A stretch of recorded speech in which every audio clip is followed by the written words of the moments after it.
менде выгорание басталды, не істесем болады, тауға шығайын ба? Жоқ, ондай емес. Өйткені сіз Алланың эксклюзивный жаратылысыз. Маған сатып отқан жоқ вроде, но мен алғым келіп отыр деп ойлайсыз. Үшеуінің біреуіне сенбесем, мен до конца сатпайды екем. Керісінше сату мені тапқан екен. Жоқ, сізде выгорание басталды ма, сіз сол күні жатыңыз. Күшті, но бір ақша алып жатырмын. 20 жылдың ішінде сату өзгерді ма? Конверсияның уже проценті азайды. Адамдарға сатуға не кедергі? Ішкі қорқыныш. Ол қорқыныш ақша алудан да болуы мүмкін. Там өзім атаған сумманы сізден қабылдай аламын дейтін болсам, мен сізге уже сата аламын. Не мешает етеді жалпы сатуға? Сатуға ма? Сенімсіздік. Максимально ешкімге зиянымыз тигізбеуге тырысады екенбіз. Мен даже если сатуда отырсам да, мен дожимать етпейді екенмін. Оларда қалай жеңуге болады? Вот сол келіспеушілік бұл қайдан туындады? Мен мысалы өзімнің бағамды айтуға қорқамын. Менің 3000 теңгеге сатып жатқан продуктымды біреулер 30 мыңға сату мүмкін, оңай сату мүмкін. Химия болу керек. Неге? Өйткені сіз балаңызға сенесіз. Жүрген жерде тек соны айтып, вкусный қылып айтады. Сіз выгораниені до конца түбіне дейін жету керексіз. Өзіңді сүюден. Мен Алланың эксклюзивный жаратылысым. Сіздің методикаңызбен 17 минуттың ішінде 338 мың теңге табыс таптым дейді. Қазір өзі Қытайда жүр, міне келесі Турцияға кетем дейді, Египетке кетем дейді. То есть ақша деген ол кәдімгі ішкі состояниеға келетін дүние. Барлық адам әрине сата алады. Ақша кімге керек жоқ. Вот соған сенесіз бе? Каспиінде 0 теңге болуы мүмкін.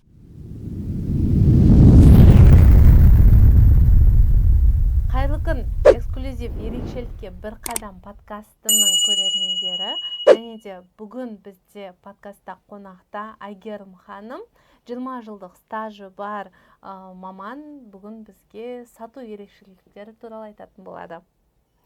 Айгерім ханым, өзіңізді таныстыра кетсеңіз. Қайырлы күн, Айгерім ханым. Біз бүгін осы подкастта екі Айгерім қосылып бір берекелі подкаст болсын. Есімім Айгерім Амантұрқызы, 20 жылдық сату экспертімін, сату саласында тренермін. Көптеген осы біздің Қазақстанның экономикасын қалыптастырып жатқан ірі компанияларда сатылымдарын жасағанмын. Бірталай компаниялардың сатылымдарын 0-ден бастап X17-ге дейін, жаңағы 17 есе деп жатамыз.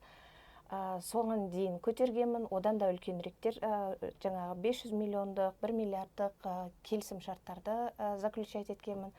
Жалпы өзім туралы қысқаша айта кететін болсам осы. Машалла. Айгерім ханым, енді қазір айта кетсеңіз, сіз жалпы сатуға қалай келдіңіз? Не түрткі болды жалпы осы сатумен айналысуға? Айгерім, сенесіз, мен сатуға бір мамандық іздеп келмеппін. Жақында өзімде бір ойланып отырсам, керісінше сату мені тапқан екен. Мен 12 жаста болдым, ол уақытта бізде ауылда кәдімгі продуктовый магазин болатын. Сол жерде өзім кісілер келеді, сатылым жасаймын, ол сатылымдарым кәдімгі бір күшті өтіп жатады. Мен оны бір жұмыс деп қарамаймын, үйде папам мен мамам барлығын тастайды да маған кете береді. И күшті, бір ақша алып жатырмын, елде риза болып кетіп жатыр.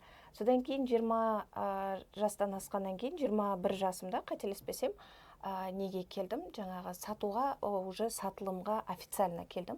Компанияларға менеджер по продажам и маркетингу болып келдім. Рекламный агентстволар ол кезде енді қарқынды дамып, енді сол рекламный сфералар жақсарып жатқан.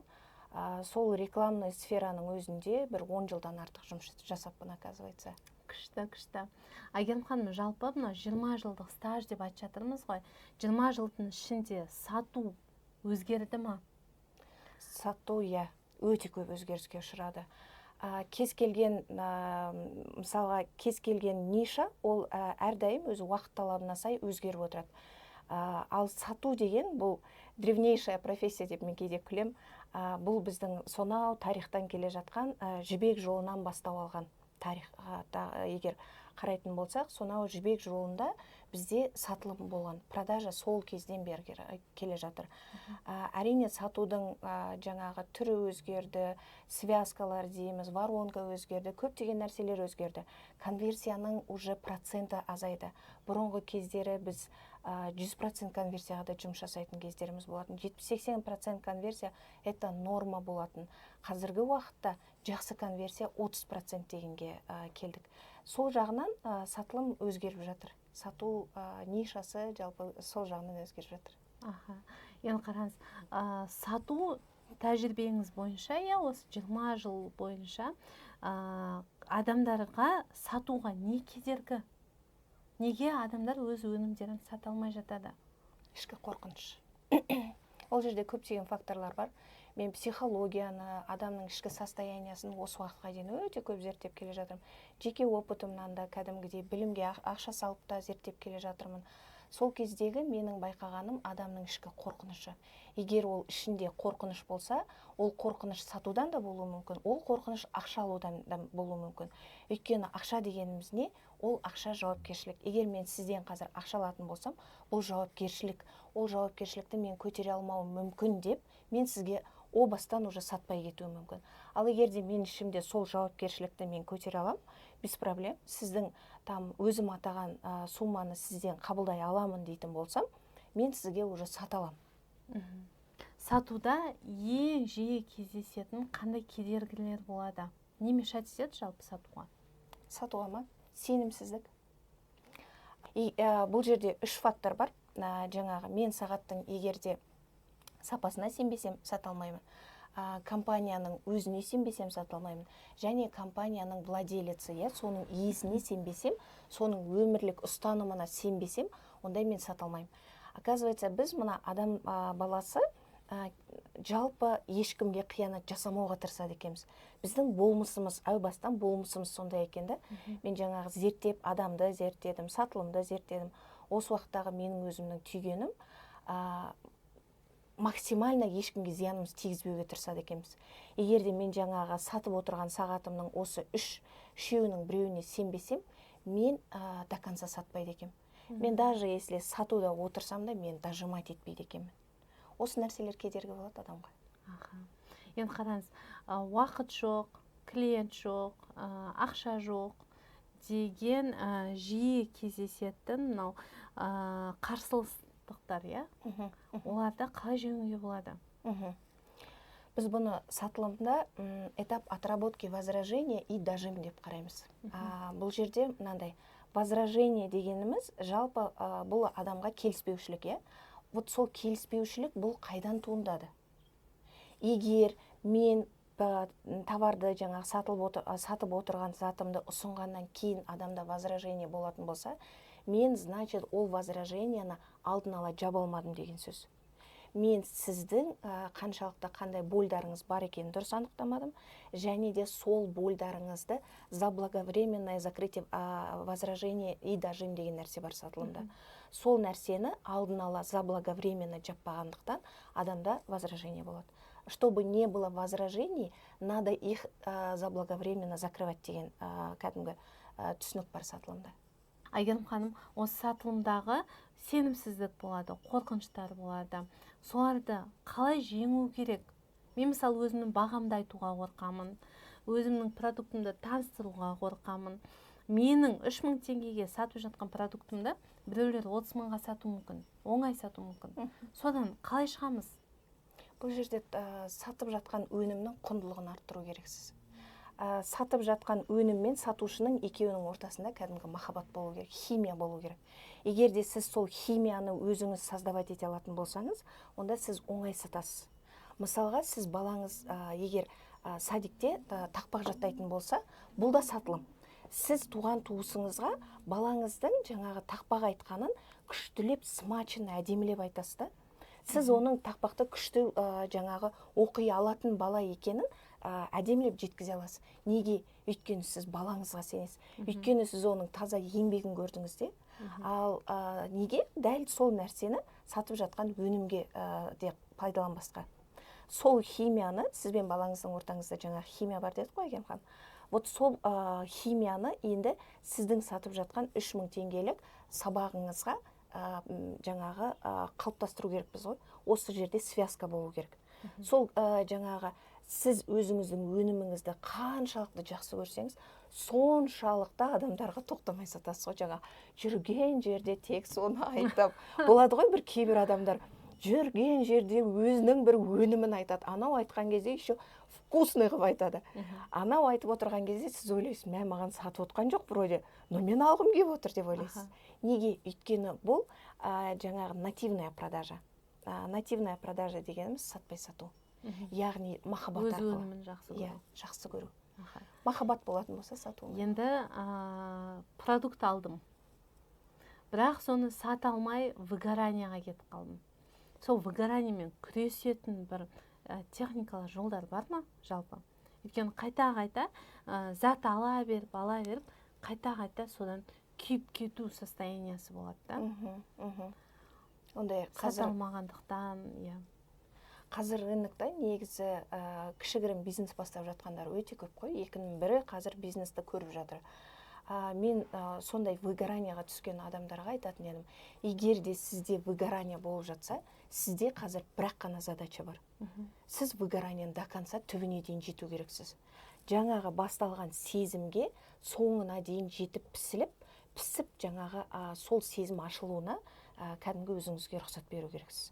Содан кейін барып қана сіз өзіңізге келесі жаңағы өсу жолын рұқсат етесіз. Бізде мынандай нәрсе бар да, менде выгорание басталды, не істесем болады, тауға шығайын ба? Жоқ.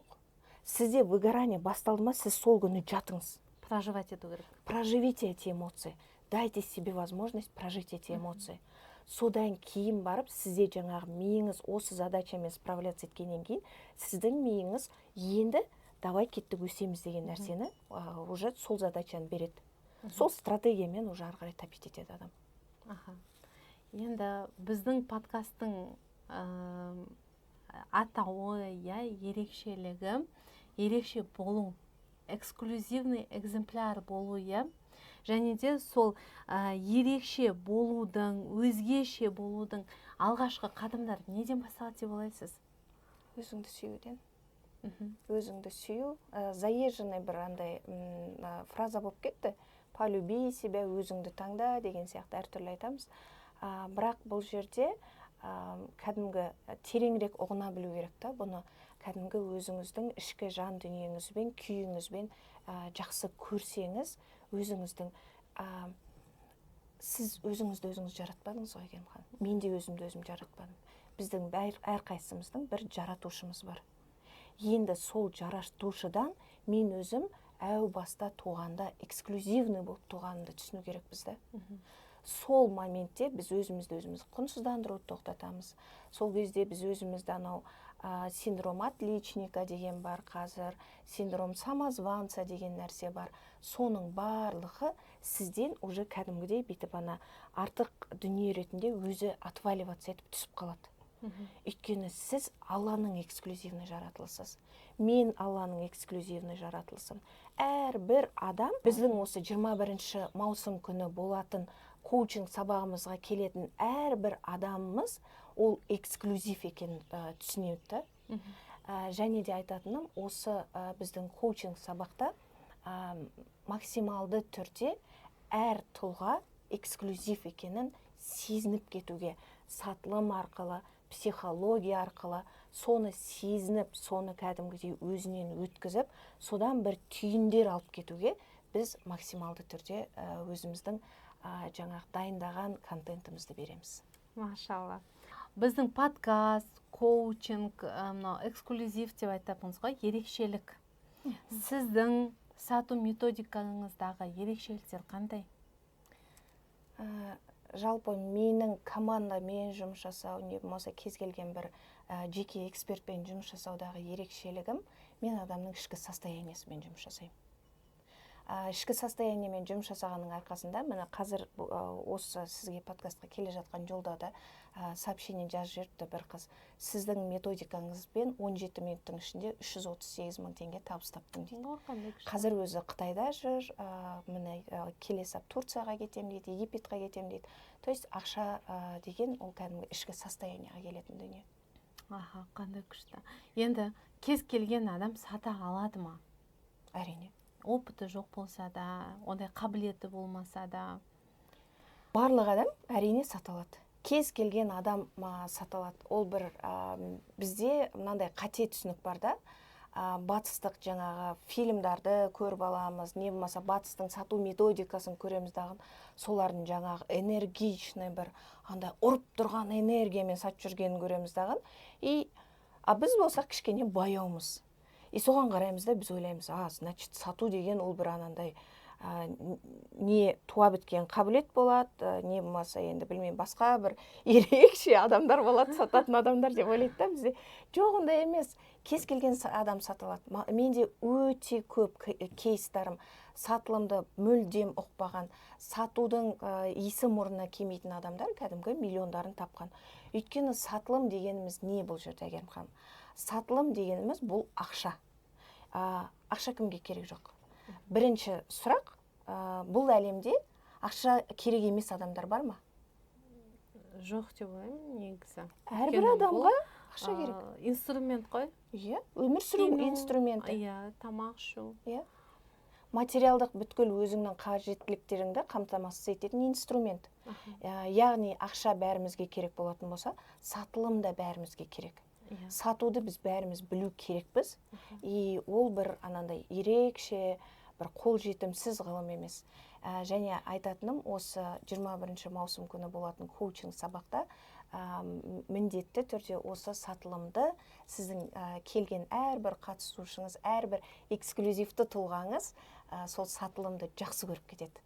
Және де өздері келген әрбір қатысушы мен өзімнің атымнан кәдімгідей гарантия берем, олар кәдімгі ақшалай табыспен кетеді. Машалла. Вот соған сенесіз бе, Әйгерім ханым? Келеді, мүмкін оның каспиінде 0 теңге болуы мүмкін, условно 100 мың теңгесі бар дейік. Ол сол 100 мың теңгесіне тағы да плюс қылып, өзінің каспиіне плюс жасап кетеді. Машалла, қандай күшті. Қазір сатуды бастап жатқан адамдарға қандай кеңес бересіз? Енді жаңадан бастап жатқандарға ма? Иә. Тұрақтылық, таймау керек, өзінің арманына берік адал болу керек, және өзіне сенімді болу керек. Содан кейін сатып жатқан өніміне сенімді болу керек. Осы үшеу арман мақсатқа жеткізеді деп ойлаймын. Қандай күшті. Ал енді құрметті көрермендер, бұйырса 21, 22 және 23 маусым күндері болатын сабақтарда Әйгерім ханым сату жүйесі туралы айтады, қалай қорқынышсыз сату туралы айтатын болады. Және де бұл бізде мынау сіздердің базаларыңызды қалыптастыруға көмектеседі, қорқыныштарыңызды жеңуге көмектеседі. Бұйырса эксклюзив ерекшелікке қадам атты коучингімізға келіңіздер, және де осындай керемет локацияны бізге ұсынған Арғымақ демалыс орталығына алғысымызды білдіреміз.